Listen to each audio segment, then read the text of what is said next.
नमस्कार। आज हम लोग पढ़ने वाले हैं सिंधु घाटी सभ्यता यानी कि इतिहास का मोस्ट इम्पोर्टेंट चैप्टर है जो कि यहाँ पर सामने आप लोग देख रहे हैं, सिंधु घाटी सभ्यता। दोस्तों इसमें इतिहास में जो है ज्यादातर क्वेश्चन किसी भी एग्जाम दे लीजिए, किसी भी ऑल कंपटीशन का एग्जाम, सबसे ज्यादा अधिकतर सिंधु घाटी सभ्यता से क्वेश्चन बनते हैं। दोस्तों आज हम लोग सिंधु घाटी सभ्यता को इस तरीके से पढ़ेंगे कि आप लोग को दोबारा से कोई भी क्लास लेने की जरूरत नहीं पड़ेगी। आप लोग हम जिस तरीके से समझाएंगे अगर आप लोग समझ लेंगे तो आप लोग सिंधु घाटी सभ्यता का पेपर में कोई भी क्वेश्चन आ जाए तो आप लोग कभी भी गलत करके नहीं आ पाएंगे। बशर्ते बात दोस्तों इतनी है कि आप लोग को इसको ध्यान से पढ़ना है, जो मैं आपको समझाऊंगा वो आपको ध्यान से समझना है। तो चलिए तो हम लोग शुरू करते हैं। तो दोस्तों यहाँ पर लिखा हुआ है सिंधु घाटी सभ्यता। दोस्तों आप लोगों को पता होना चाहिए कि अतीत का ज्ञान ही इतिहास कहलाता है, जो कि इतिहास जो है अतीत का ज्ञान है। दोस्तों यहाँ पर हमने यहाँ पर पहले से लिख रखा हुआ है, तो यहाँ पर मैं आप लोग को बता दे रहा हूँ, क्योंकि दोस्तों अगर हम लिखते तो यहाँ पर ज्यादा टाइम लगता और जो वीडियो ज्यादा लंबा हो जाता तो आप लोग देखते नहीं। इसलिए मैं आप लोगों को जो है पहले से लिख कर रखा हूँ और आप लोग भी समझ जाएंगे। दोस्तों यहाँ पर लिखा हुआ है इतिहास के जनक। दोस्तों इतिहास के जनक कौन थे? हेरोडोटस और जो यूनानी निवासी थे, यानी कि यूनानी के थे, भारत के रहने वाले नहीं थे। और दोस्तों इन्होंने एक पुस्तक का भी जो है निर्माण किया था, जिस पुस्तक का नाम है हिस्टोरिया। हिस्टोरिया यानी कि पुस्तक का नाम है, जो कि यहाँ पर आप लोग देख पा रहे हैं। दोस्तों जो मैं आप लोगों को पढ़ा रहा हूँ इसके साथ साथ आप लोगों को जो इसके नोट्स भी बनाते जाना है, जिससे कि आप लोग बाद में याद करेंगे क्वेश्चन के यहाँ पर जो एग्जाम के टाइम, तो आप लोग जिसको जल्दी से रिपीट कर पाएंगे। तो क्योंकि दोस्तों आप लोगों को दोबारा से वीडियो देखने की जरूरत नहीं पड़ेगी। तो दोस्तों यहाँ पर हम लोगों ने पढ़ लिया कि इन्होंने पुस्तक का भी निर्माण किया था, जिस पुस्तक का नाम था हिस्टोरिया। अब दोस्तों यहाँ पर जो यहाँ पर देख लेते हैं भारतीय इतिहास के जनक, यानी कि सर्वप्रथम जो इतिहासकार थे भारत के ही थे और कोई भी जो है कहीं भी किसी भी देश का इतिहासकार नहीं था। दोस्तों उसका नाम था महर्षि वेदव्यास। शायद आप लोगों ने भी अगर इतिहास पढ़ा हो कभी तो इसका नाम सुना होगा, महर्षि वेदव्यास। और दोस्तों उन्होंने एक ग्रंथ की भी जो है रचना की थी, जिस ग्रंथ का नाम है महाभारत। दोस्तों जो हम लोग महाभारत रामायण देखते हैं, जो कि रामायण तो नहीं है मगर महाभारत जो देखते हैं, तो जो है महर्षि वेदव्यास जी ने इस ग्रंथ को जो है रचा था, इन्होंने अपने हाथों से लिखा हुआ था। और दोस्तों इन्होंने इनका एक प्राचीन नाम भी है, जो कि प्राचीन नाम से कभी कभी क्वेश्चन में यानी कि एग्जाम में आ जाता है कि महर्षि वेदव्यास जी का प्राचीन नाम क्या होगा। दोस्तों यहाँ पर प्राचीन नाम आप लोग देख पा रहे हैं, इनका जो होता है जय संहिता, यानी जय संहिता इनका प्राचीन नाम हो जाता है। दोस्तों आप लोग वीडियो को अगर अभी तक आपने लाइक नहीं किया है, अगर हमारा पढ़ाना आपको अच्छा लग रहा है तो लाइक जरूर कर दीजिएगा। और दोस्तों यहाँ पर नीचे हम लोग देख लेते हैं, यहाँ पर लिखा होगा सर्वप्रथम 1886 ईस्वी में चार्ल्स मैसन ने इस सभ्यता पर प्रकाश डाला।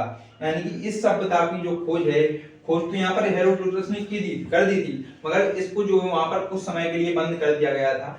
और जो है यहाँ पर सर्वप्रथम 1886 ईस्वी में चार्ल्स मैसन ने इस पर प्रकाश डाला, यानी कि इसकी जो कहानी है दोबारा से चलना शुरू कर दी।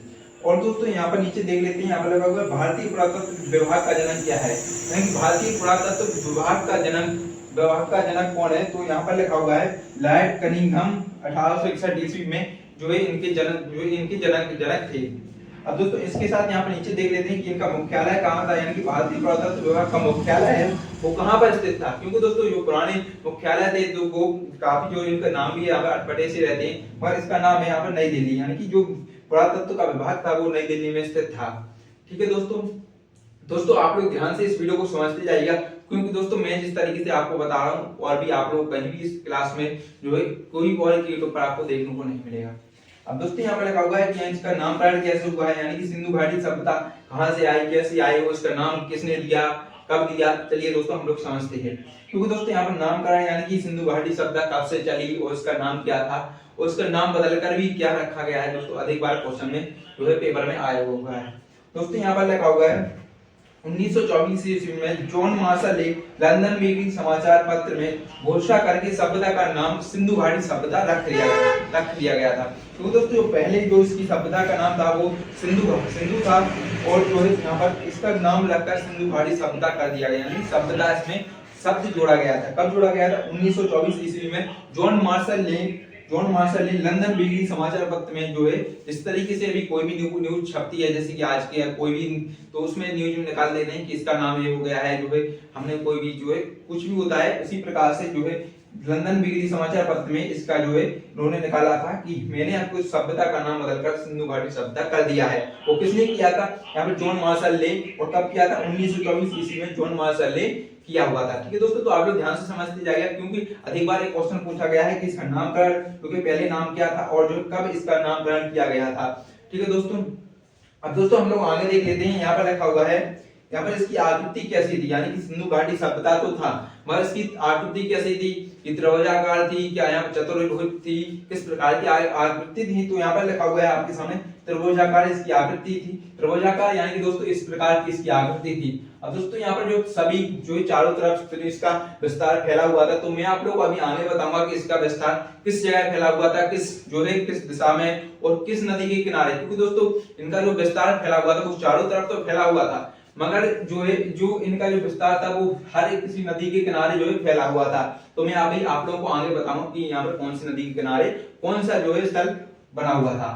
ठीक है दोस्तों, अब दोस्तों हम लोग आगे पढ़ लेते हैं इसका कुल क्षेत्रफल क्या था। तो दोस्तों इसका कुल क्षेत्रफल 12,99,600 वर्ग किलोमीटर। अब दोस्तों आप लोग इसको इस तरीके से याद नहीं करेंगे कि यहाँ पर 12 लाख यार इस प्रकार से याद नहीं करना है आपको। अगर आप लोग ऐसा याद करेंगे तो आपको ज्यादा समय लग जाएगा और आप लोग भूल भी सकते हैं इसको, क्योंकि दोस्तों इतिहास जो इसको रटने की अगर आप लोग रटेंगे या इसको याद करने की कोशिश करेंगे तो आप लोग इसमें क्या क्या रटेंगे आपको कभी भी याद नहीं रहेगा और आप लोग भूल भी जाएंगे। अगर दोस्तों अगर आप लोग इसको कहानी के तौर पर पढ़ेंगे यानी कहानी की तरह पढ़ेंगे तो आप लोग इसको हमेशा याद कर पाएंगे और क्वेश्चन में कभी भी पेपर आ जाए यानी पेपर में कभी भी क्वेश्चन आ जाएगा ना सिंधु घाटी सभ्यता से, तो आप लोग जो है आप लोग कहेंगे कि हमने ये पढ़ा था और जो है हम इसका क्वेश्चन का आंसर जानते हैं। ठीक है दोस्तों, तो आपको पढ़ना है, ध्यान से पढ़ना है मगर इसको रटना नहीं है। तो दोस्तों यहाँ पर 12 जैसे इस प्रकार से आप लोग मोबाइल नंबर याद करते हैं उसी प्रकार से आपको जो है इसका कुल क्षेत्रफल याद कर लेना है 12,99,600 वर्ग किलोमीटर। ठीक है दोस्तों, अब दोस्तों यहाँ पर देख लेते हैं कि इसकी लिपि क्या थी, यानी कि कहां से किस तरह से लिखी जाती है। अभी जैसे हम लोग यहाँ पर लिखते हैं बाईं ओर से दाईं ओर लिखते हैं। ठीक है दोस्तों, तो इसके लिए सिंधु घाटी सभ्यता में था कि यहाँ पर दाईं ओर से बाईं ओर लिखा जाता था, यानी कि इस साइड हम यहाँ पर लिखना शुरू करते हैं इस साइड के लिए लिखा जाता था, मगर अभी यहाँ पर जो है बाईं ओर से दाईं ओर लिखा जाता है। ठीक है दोस्तों, इसमें उल्टा लिखा जाता है। अब दोस्तों इसकी जो है सर्पी लिपि थी, पुष्ट फीदन यहाँ पे लिपि थी और जो भागवत कामनी लिपि थी। ठीक है दोस्तों, यहाँ पे 3 प्रकार की लिपि थी इसमें, तो आप लोग इसका जो है नोट्स बना लीजिएगा और आपको हमेशा के लिए याद रह जाएंगे। अब दोस्तों यहाँ पर देख पा रहे हैं यहाँ पर सिंधु घाटी सभ्यता जो कि यहाँ पर कौन सी सभ्यता थी, किस प्रकार की थी। दोस्तों यहाँ पर लिखा हुआ है सिंधु घाटी सभ्यता तांबा कांस्ययुगीन सभ्यता थी, यानी कि तांबा पीतल होता है उसी प्रकार से तांबा की जो है यहाँ पर ये सभ्यता थी। इसमें तांबा का ज्यादातर प्रयोग किया गया था, क्योंकि जब कोई यहाँ पर व्यक्ति लोहा वगैरह सोना या चांदी ये नहीं जानते थे, सबसे ज्यादा तांबा ही इसमें खोज में मिला हुआ था और कांस्ययुगीन और सभ्यता कहलाती थी, तो इसी को तांबा युगीन कांस्ययुगीन सभ्यता नाम दे दिया गया था। ठीक है दोस्तों ध्यान से समझते जाइएगा। और दोस्तों यहाँ पर इसमें एक प्रिय जानवर भी होता है कि यहाँ पर कौन से जानवर को जानते थे और कौन से जानवर पर सब में ज्यादा महत्व दिया जाता था। दोस्तों यहाँ पर जानवर यहाँ पर देखो कुत्ता था इसका, यहाँ पर सिंधु घाटी सभ्यता में सबसे ज्यादा प्रिय जानवर कुत्ता था। और दोस्तों पवित्र जानवर है वो यहाँ पर एक श्रृंगी कुंवरदार बैल था, यानी कि एक श्रृंगी कुंवरदार बैल, शायद दोस्तों मैंने भी नहीं देखा इसको, आप लोग गूगल पर डालकर जो है देख सकते हैं किस प्रकार का इसका फोटो है। और दोस्तों जो है इसमें मुद्राओं पर सर्वाधिक चित्र मिले, यानी कि एक श्रृंगी कुंवरदार बैल के मुद्राओं पर सर्वाधिक चित्र मिले। ठीक है दोस्तों, अब दोस्तों यहाँ पर हम लोग पढ़ लेते हैं सिंधु घाटी सभ्यता में किस प्रकार के बर्तन थे वो, मतलब कि आदमी किस प्रकार के बर्तनों में अपना भोजन पकाते थे, किस प्रकार के बर्तनों में अपना भोजन खाते थे। तो चलिए हम लोग भी आगे जानते हैं। ठीक है दोस्तों जितना मैंने आप लोगों को पढ़ा दिया है तो मैं आप लोगों को इसमें से कोई कुछ क्वेश्चन आपसे पूछेंगे तो आप लोग इसको यानी कि बता देना है, क्योंकि दोस्तों हम बार-बार पूछेंगे तो आपको जो है बार-बार क्वेश्चन का आंसर देंगे तो आपके माइंड में यहाँ पर बैठ जाएंगे और आप लोग दोबारा से रिपीट करने के बाद आपको खाली मात्र आपको पढ़ना होगा और आपको याद हो जाएंगे। दोस्तों यहाँ पर लिखा हुआ सिंधु घाटी सभ्यता के बर्तन टेरिकोटा गीली मट्टी पत्ती से बने मिले हुए हैं, यानी टेरिकोटा यानी कि गीली मट्टी कहलाती है। टेरिकोटा अगर आप लोग इसको गीली मट्टी भी कह देंगे तो भी इसका काम चल जाएगा।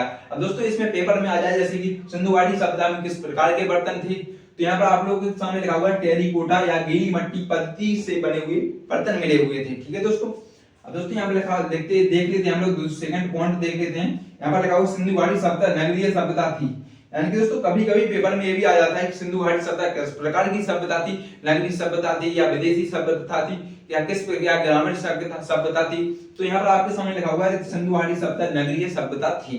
ठीक है दोस्तों, तो आपको इतना याद रख देना है। अब दोस्तों अभी मैंने आपको बताया था कि इसका विस्तार चारों तरफ फैला हुआ था और नदी के किनारे अधिकतर इसका विस्तार फैला हुआ था। दोस्तों अब हम पढ़ते हैं सिंधु घाटी सभ्यता का विस्तार, कि इसका विस्तार कितना है और कितना बड़ा था और किस जगह फैला हुआ था। ठीक है दोस्तों, तो दोस्तों यहाँ पर सबसे पहले हम लोग दिशाएं लिख लेते हैं। यहाँ पर लिखा हुआ है उत्तर, दक्षिण, पूर्व, पश्चिम। यहाँ पर चारों दिशाएं लिखी हुई हैं। तो दोस्तों उत्तर की ओर मांडा जो है, यहाँ पर मांडा एक जगह थी जो कि जम्मू कश्मीर में स्थित थी। और दोस्तों जो यहाँ पर जो जितनी भी यहाँ पर सिंधु घाटी सभ्यता की जो जगह स्थित थी वो अधिकतर सभी नदी के किनारे स्थित थी, जो कि कोई भी यहाँ पर जो है बिना नदी के स्थित नहीं थी। दोस्तों मांडा जो उत्तर प्रदेश में थी जगह और जम्मू कश्मीर में स्थित थी। दोस्तों ये चेनाब नदी की जो है यहाँ पर पास में मिली थी। और दोस्तों इसका जो लंबाई है, इसकी जो मांडा की लंबाई है तो यहाँ पर 1400 किलोमीटर है इसकी लंबाई। ठीक है दोस्तों। अब दोस्तों बात कर लेते हैं कि यहाँ पर दक्षिण में कौन सी नदी मिली हुई थी और दक्षिण में उनका सिंधु घाटी सभ्यता का कौन सा जो है क्षेत्र विस्तार था। तो दोस्तों यहाँ पर आप लोग देख पा रहे हैं देमाबाद महाराष्ट्र में थे, जो कि देमाबाद एक जगह है महाराष्ट्र में। जैसे कि अपना कोई भी जिला रहता है और आप जिस गांव में रहते हैं तो यहाँ पर जिले के नाम से आपका गांव का नाम विख्यात होता है। उसी प्रकार से देमाबाद एक जगह की नाम है और महाराष्ट्र राज्य में स्थित है। और दोस्तों यहाँ पखरा नदी के किनारे मिली हुई थी, यानी कि पखरा नदी के किनारे देमाबाद स्थित था। ठीक है दोस्तों। अब दोस्तों हम देख लेते हैं पूरब नदी में, यानी कि पूरब में आप कौन सी जगह स्थित थी। पूरब में आलमगीरपुर थी और जो है यहाँ पर मेरठ उत्तर प्रदेश में, क्योंकि दोस्तों अभी जो मेरठ जिला है वो उत्तर प्रदेश में है और आलमगीरपुर जो है मेरठ में मिली हुई थी और हिंडन नदी के पास में इसका जो है विस्तार फैला हुआ था। ठीक है दोस्तों। अब दोस्तों हम लोग देख लेते हैं कि यहाँ पर पश्चिम में कौन सी जगह थी और जो उसमें कौन सा जो स्थान था और जो कौन सी नदी के किनारे स्थित थी है।